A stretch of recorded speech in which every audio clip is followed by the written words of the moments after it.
This is Jordan Tower with JT News. Well, what these rappers don't realize is you're hurting your own money. The more incidents and shootings you have at clubs and problems you have, the more clubs aren't going to want to book hip-hop events. And even though most hip-hop events go without a shooting, just all it takes is a few for them to be like, we don't want to do this anymore.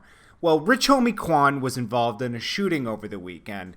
And the people that booked these people for the Eastern Carolina Music Fest should have realized that this could have been a problem. Because look who's on the bill.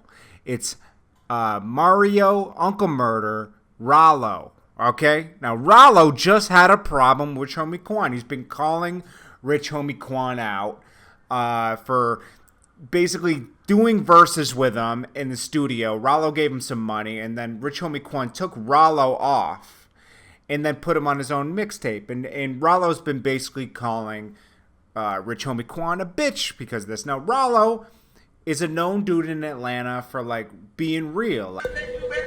No, you ignore my phone call. You block.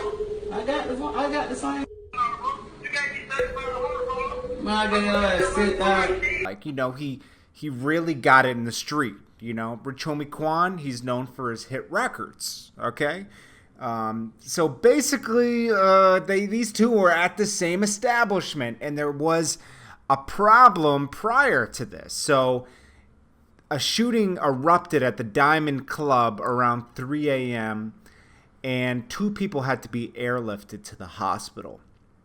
And the shooting was directly involved with Rich Homie Quan because it said that they were having a confrontation leading up to the gunfire. So which leads me to believe, I'm not saying Rollo and Rich Homie Quan directly did anything, but I think members of their crew got into an altercation because of what was said on Rollo's part. And Rollo's not wrong for calling Rich Homie Quan on this. You know who's wrong? The person who booked these two at the same establishment after he knew he had the problem. Even if it was booked and this problem happened, you should have beefed up your security, made sure there were no guns in the venue, and maybe even made sure these two performed at different times so they didn't come across each other, just to be safe. Just to be safe. But you know what? People like problems, okay? So they might have made it so it was a problem, unfortunately. And I'm assuming, you know, I'm sure Rollo runs with a lot of real people, you know, and wanted to approach Rich Homie Quan about this, you know. I mean, we just saw the video a few days ago, Rollo Cohen, Rich Homie Quan out with all the money on the table and everything. So, hey, I'm sure Rich Homie Quan and Rollo weren't the ones involved, but I think members of their crew were.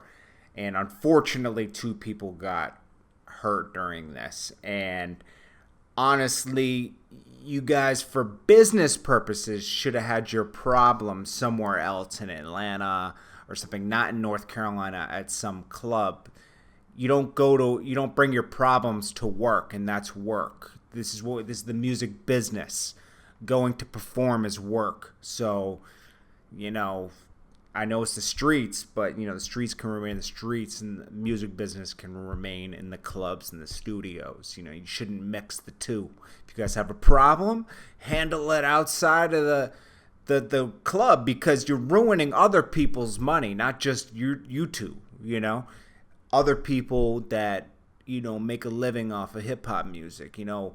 This affects Yo Gotti. This affects Jeezy, everybody, because maybe they don't want to book these people anymore. They don't want to book hip-hop artists anymore. That's what I'm referring to, because they think hip-hop is dangerous, which isn't the case.